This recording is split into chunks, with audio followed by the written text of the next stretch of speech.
estamos recebendo aqui nos estúdios a ex-deputada estadual Kelly Magalhães para discutirmos um assunto que no momento é a cereja do bolo. Vamos falar do tema fake news. Deputada Kelly Magalhães, o que é fake news, o que é fato, o que é verdade? Olá, bom dia, InfoTV. Obrigado, Célio, pelo convite para estar aqui mais uma vez. Eu diria que certamente as fake news são a grande novidade do mundo moderno, do mundo digital, das redes sociais. Não é uma coisa nova, a gente sabe que acontecia no passado. Era a chamada imprensa marrom, que desqualificava nos próprios jornais, né, uma notícia, os panfletos que eram jogados embaixo da porta, e aí a gente tem essa velocidade agora com a internet, que faz com que a mentira ela seja dita através de um grupo de WhatsApp, que é o mais veloz de todos, e aí você não consegue a mesma velocidade para desmentir e para mostrar os fatos reais. E a gente vê isso acontecendo no dia a dia. Portanto, o que é real muitas vezes, que é uma notícia verdadeira, você tem a intenção de fazer com que seja fake news, plantando uma verdade e uma mentira mascarada, que dá mais ou menos o tom de como se fosse uma notícia, mas na verdade é uma mentira que acaba tendo essa velocidade tão grande. Fake news, ela existe desde os primórdios. Na Inglaterra era falsa verdade. Hoje, com a evolução da internet, das redes sociais, ela se torna algo tão grandioso que levou o presidente Donald Trump a ganhar a eleição nos Estados Unidos contra Hillary Clinton, usando justamente esse instrumento, a fake news. A fake news hoje, ela se profissionalizou e se torna talvez algo incontrolável? Eu diria que se profissionalizou, de fato, a eleição a eleição americana que elegeu Donald Trump foi que inaugurou essa questão envolvendo as eleições como um todo, e aí a gente percebeu que essa velocidade de informações negativas contra o adversário foi que acabou elegendo o Donald Trump, ou seja, era uma equipe profissionalizada que você tinha ali que fazia com que robôs gerassem essas notícias que não eram verdadeiras, ou seja, atacando o adversário. E isso se traduz também na eleição presidencial, que é a primeira eleição em que o Brasil não estava preparado para enfrentar esse tipo de coisa, foi pego de surpresa e você tem uma velocidade que acabou elegendo o presidente Bolsonaro. E assim, os exemplos claros, principalmente, estão aí na questão que foi muito popularizado de mamadeira de piroca, que você tinha nas escolas, ideologia de gênero, distorções, ataques ao adversário e tal. Isso tudo criou uma velocidade tão grande e você tem aquilo como real na cabeça do eleitor, que você diz, não é possível, isso aí a gente não pode deixar ser eleito e vamos acabar com isso aí. Então, ou seja, isso acaba fazendo com que as pessoas sejam movidas até pelo ódio. Então, além do prejuízo que é você ter isso aí, você tem também a instalação de um ambiente de ódio, de intolerância, de um ambiente de disputa acirrada que depõe contra a democracia, depõe contra a justiça, e a gente precisa chegar como chegou agora, a CPI das fake news, e já ter aí uma ação mais rigorosa, tanto nos Estados Unidos quanto no Brasil, para impedir que a mentira tenha mais velocidade do que os fatos reais. Então o Brasil precisa sair dessa onda, porque é um prejuízo. A gente percebe que uma notícia, quando ela chega num grupo de WhatsApp, principalmente de família, ela vai tomando um corpo e uma velocidade muito grande.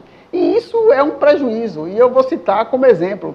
Eu fui numa formatura há uns dias atrás, e tinha uma família sentada atrás de mim e disse, olha, você soube o que aconteceu na Bienal do Livro? Falou, não, tinham lá uma venda de livros, uma exposição de livros, ensinando crianças a fazerem sexo a partir dos 3 anos de idade. Ou seja, a notícia que saiu, ela já toma outro corpo, porque você tem uma onda conservadora no Brasil que contribui para isso, e aí daqui até você dizer que aquilo não é verdade e colocar as coisas como são, a gente já tem um prejuízo muito grande em detrimento da verdade, ou seja, a verdade ela tem perdido. E isso aí não se virou apenas uma questão do governo do próprio Bolsonaro. Foi inaugurado no governo do Donald Trump para ganhar as eleições, o mesmo recurso, inclusive dito pelo Paulo Marinho, que foi um dos apoiadores, dos financiadores da campanha de Bolsonaro, já veio a público dizer, numa entrevista do Globo News, que no escritório dele, na campanha, no escritório que foi montado da campanha, você tinha aí o uso das fake news para você atacar o adversário, ou seja, uma mentira que você disse contra alguém, é claro que ela não vai ser, não vai ser combatida tão rápido. Mas Célio, eu vou dizer uma coisa para você. Eu já fui vítima da pior fake news da minha vida. Eu vou dar esse exemplo antes de você entrar para a outra pergunta, para a outra abordagem. Na eleição de 2006, eu era presidente da Câmara, tinha sido minha primeira eleição como vereadora de Barreiras, e eu fazia uma gestão muito boa. Fiz uma gestão muito boa, terminei, concluí o prédio, entreguei equipada e tal, e naquele momento surgiu meu nome como candidato a deputado estadual. Não era uma coisa que eu não entrei com esse objetivo, entrei realmente para mostrar que era possível fazer a diferença. E no meio dessa história de ser candidata, meu nome cresceu com muita velocidade em Barreiras, muito forte mesmo. Aí o que aconteceu? No meio da campanha, já na reta final da campanha, uma denúncia de que eu tinha gasto um dinheiro absurdo comprando material de limpeza, mais especialmente papel higiênico. Então, observe, esses dias até tem alguém tentando retomar esse assunto, e eu nunca sofri nenhum processo judicial contra isso, nunca teve nada. Foi apenas uma coisa que foi jogada no vento para poder descaracterizar. Só tinha rádio na época.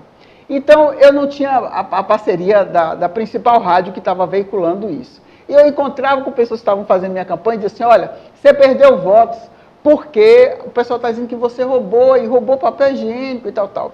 E aí você tinha um locutor que dizia assim, e aí, onde é que você está? Tem muito papel higiênico. Então, isso pegou de tal forma que prejudicou minha família, prejudicou a mim, e especialmente prejudicou a minha campanha, que o objetivo foi esse. Então, quando eu consegui uma reparação, que o juiz, na época, doutor Eustáquio Ribeiro, ele me deu uma liminar, me deu um direito de resposta na emissora, eu já tinha perdido ali 20% do meu eleitorado. Fiquei na suplência, não tinha processo nenhum, mas eu não conseguia sequer o direito de falar. Ou seja, uma fake news, que hoje a gente tem como isso, que no passado era uma notícia falsa com o intuito de prejudicar, de fato me prejudicou. E aí você vai carregando isso ao longo do tempo, porque volta e meia alguém solta isso. Então o prejuízo, ele é enorme, porque ele passa a ser moral, financeiro, ele passa a ser de todas as formas até você restabelecer a verdade. Então eu quero trazer isso como exemplo para mostrar que isso é muito ruim para todas as pessoas. E eu quero te fazer uma outra pergunta aqui. A fake news não só produz notícia ruim, ela produz notícia também favorável? Não. Eu não conheço nada que se baseie em mentira que possa ser considerado favorável. Até porque elas não existem. Está provado o tempo todo que a mentira, ela é prejudicial. Não existe mentira boa em circunstância nenhuma. A verdade, por mais amarga que seja, ela é sempre preferível. Então, essa rede de notícias, principalmente a gente vem com a internet, depois você vem com a criação do Facebook, depois do Facebook você vem com o WhatsApp e agora você tem o Instagram. E o Telegram. Poucas pessoas acabam usando o Telegram, o WhatsApp ele é mais poderoso e ele é o perigoso. Ele é o chamado pior de todos, porque você não consegue deter a velocidade, apesar de eles tentarem limitar uma mensagem apenas para 5 pessoas, mas ali você copia e aí você manda para mais 5, para mais 5, para mais 5. É claro que hoje a justiça já dá o direito de você pedir a reparação na justiça, na delegacia, de ações de notícias que lhes são prejudiciais, que são espalhadas em grupos de WhatsApp. Mas eu não conheço, Célio, nenhuma, absolutamente nenhuma notícia positiva que tenha sido espalhada ainda pelas notícias falsas, né? Porque muita gente popularizou fake news, porque é uma linguagem, uma expressão em inglês, mas é de fato uma notícia falsa. Eu não conheço nenhuma notícia falsa que tenha sido positiva ou que a mentira ela seja positiva. Na sua opinião, como lidar com a fake news? Restabelecendo a verdade. Eu sempre digo o seguinte, eu não consigo compartilhar nenhuma notícia que eu veja que não tem fundo de verdade. Então eu sempre busco jornais que tenham credibilidade, sites que sabem que tem que ter a responsabilidade com a verdade, e aí eu olho, compartilho, e geralmente eu, sempre depois que leio, emito minhas opiniões. Minha opinião, eu sou uma pessoa ativa nas redes sociais, meu Facebook, por exemplo, não é um Facebook para a vida pessoal, uma coisa uma vez ou outra, mas é para debater política, para debater coisas do dia a dia, mas eu não me permito compartilhar uma mentira em circunstância nenhuma, fake news, porque a gente tem que combater. E onde eu posso, sempre que estou nos grupos, quando eu vejo alguém compartilhar uma mentira, eu vou lá e boto. Isso é fake news, a verdade é SS. É claro que tem gente que faz aquilo por prazer, porque a política ela tem um acirramento tão forte hoje em dia, é uma disputa tão ruim, ela adoece o ambiente político de ódio, de raiva, de intolerância. A gente tem um movimento assim que não parou. Ou seja, esse acirramento e essa intolerância, ela está chegando num nível extremamente prejudicial, inclusive para a saúde das pessoas, porque tem gente que vai para aquilo ali como se fosse para uma guerra, para o tudo ou nada. Então, quando eu vejo que não tem jeito, aí eu deixo para lá, eu já bati muita boca para dizer que aquilo não pode ser assim e tal, mas a gente acaba percebendo que não vale a pena por causa da nossa própria saúde mental. Mas sempre que possível, eu mostro a fonte. Busco a verdade. A mais recente dela diz respeito ao prêmio da loteria que foi ganho aí na semana passada pelos assessores do gabinete do PT. E olha que eu não sou filiado ao PT. Eu tenho militância na esquerda, mas eu nunca fui filiado ao PT. Então, logo após aquilo ali, o que é que saiu? Um assessor já estava com um carro de luxo de não sei quanto e tal, que comprou. É aquilo ali, tem não sei o quê. Olha, a vida tem essas coisas que a gente não consegue acreditar. Ou seja, justo no governo do presidente Bolsonaro e com esse acirramento político, é que um bolão de um grupo de assessores do gabinete dos deputados federais do PT, que joga a vida inteira, resolveu ganhar. Então, são essas coisas que a gente nunca imagina que vai acontecer, mas acontece.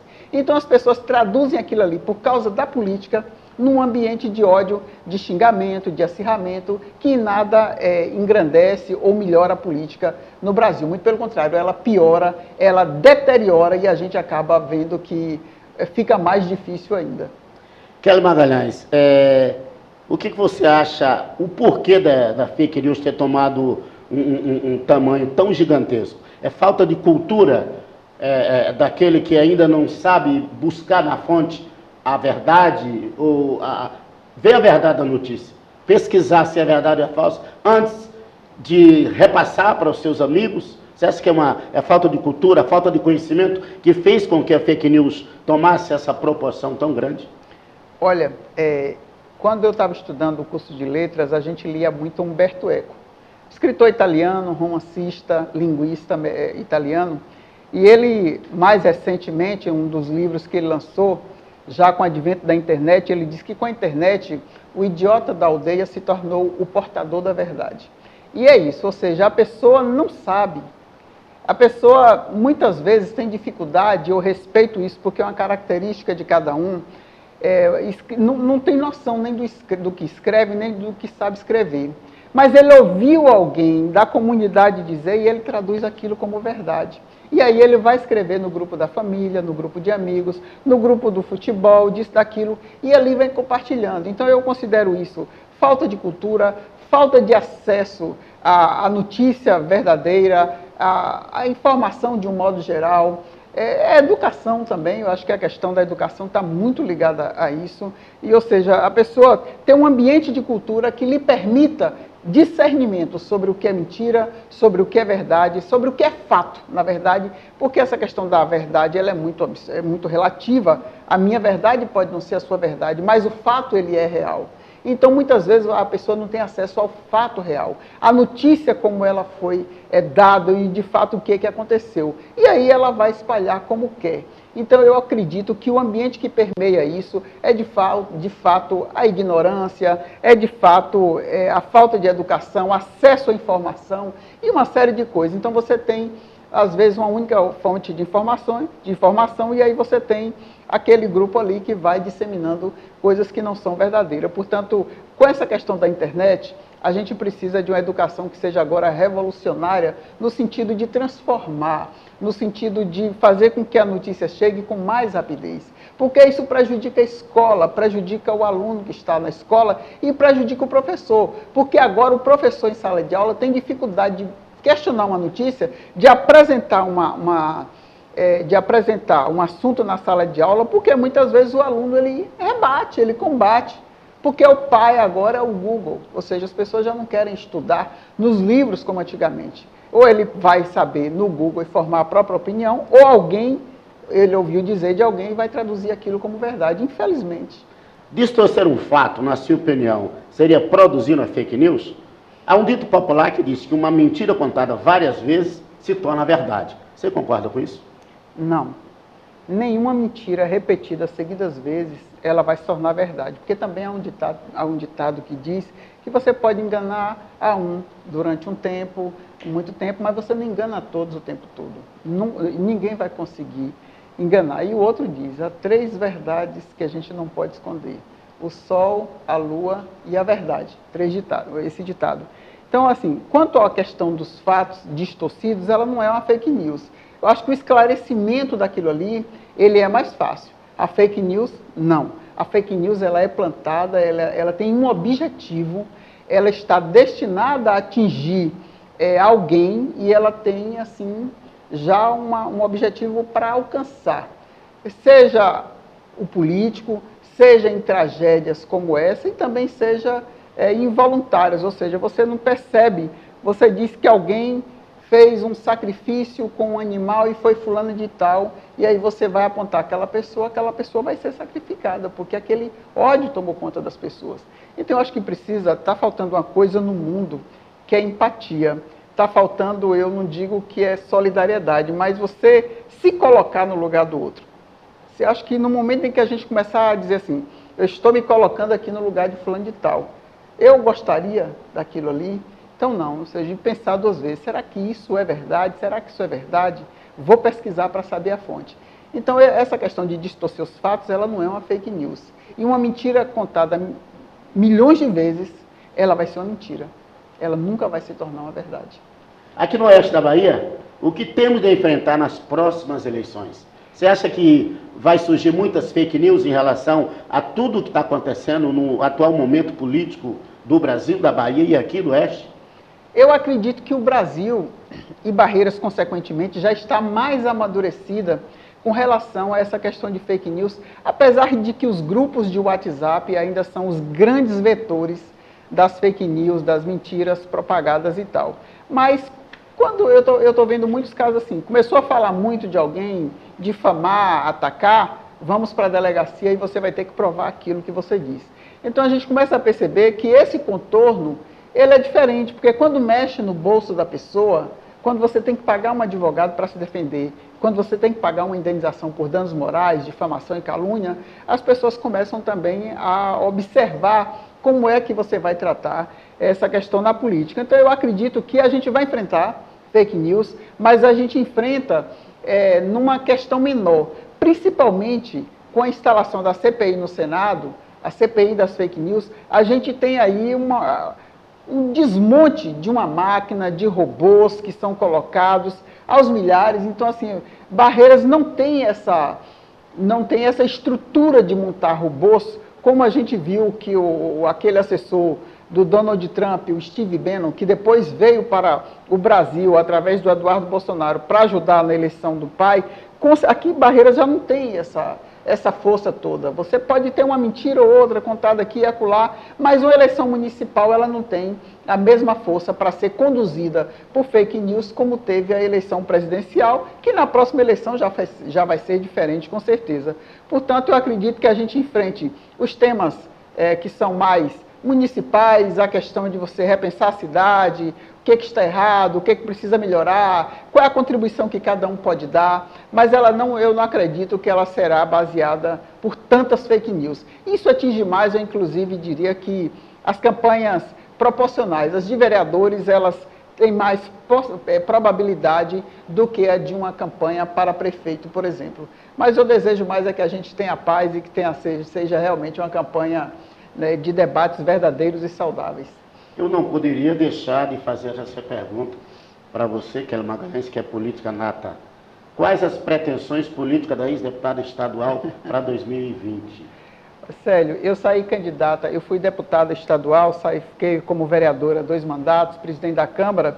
Possa ser que eu seja pré-candidata a vereadora, se eu puder contribuir, mas lhe digo uma coisa, eu sinto que na Câmara de Vereadores de Barreiras falta um debate sobre a política como um todo, falta um debate sobre a política nacional, o que nós temos aí, qual vai ser o papel das universidades federais com o novo governo, com a proposta do programa Futuro, se falta a gente discutir a política de uma forma maiúscula e não as questões mais provincianas, que na verdade não discute. A gente tem uma Câmara de Vereadores que em sua maioria faz mais um papel de auxiliar do governo municipal. Então, se eu puder contribuir, certamente eu serei pré-candidata a vereadora. Meu sonho, sem dúvida nenhuma, pela minha contribuição, pela minha história de vida e por tudo que já fiz, seria um dia ser prefeita da minha cidade, que é um sonho que todos nós que estamos na política, que somos daqui, a gente almeja. Mas isso, ninguém é candidato de si próprio. Isso depende muito do eleitor, das circunstâncias, de como a política se constrói. Sonhos a gente tem o direito de continuar sonhando. Isso não muda, porque tudo nasce a partir de uma ideia. Mas é isso, eu estou aí na política, vou contribuir, já estamos contribuindo e vamos continuar fazendo o debate político como eu sempre faço. Não precisa de mandato para fazer o debate político. Basta você ter voz, ter coragem, ter compromisso. E isso eu nunca deixei de fazer. Com mandato e sem mandato eu continuo fazendo até hoje. Para contribuir com a sociedade, essa é a InfoTV e conversei hoje com a ex-deputada estadual Kelly Magalhães, falando sobre fake news. Eu que agradeço, quero agradecer ao Lucas e dizer que a InfoTV cumpre um papel muito importante nessa democratização da mídia que a gente precisa ter, principalmente da mídia digital.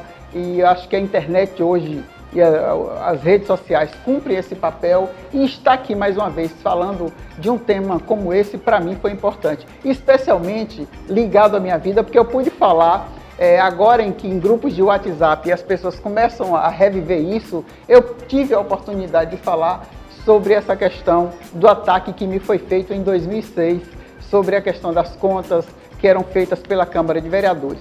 Eu não respondo nenhum processo judicial pela minha gestão. Nunca respondi, nunca fui penalizada, porque sempre agi com total lisura e o resultado da minha gestão está aí. Tanto como presidente eu terminei e concluí aquele prédio extremamente dotado de capacidade para todos os vereadores. No segundo mandato, fiz concurso público e ainda devolvi dinheiro para que a gente pudesse ter a Praça Namorada da Lua, ali a Praça Santa Cruz, em frente à igreja. Portanto, dinheiro público a gente tem que reconhecer que precisa ser devolvido para o público. Então, eu nunca fiz política para me servir, mas eu sempre fiz para servir a população. Portanto, muito obrigado a você, a InfoTV, pela oportunidade de estar aqui e parabenizar pelo trabalho feito pela equipe. Eu sou Célio Rodrigues e essa é a sua InfoTV.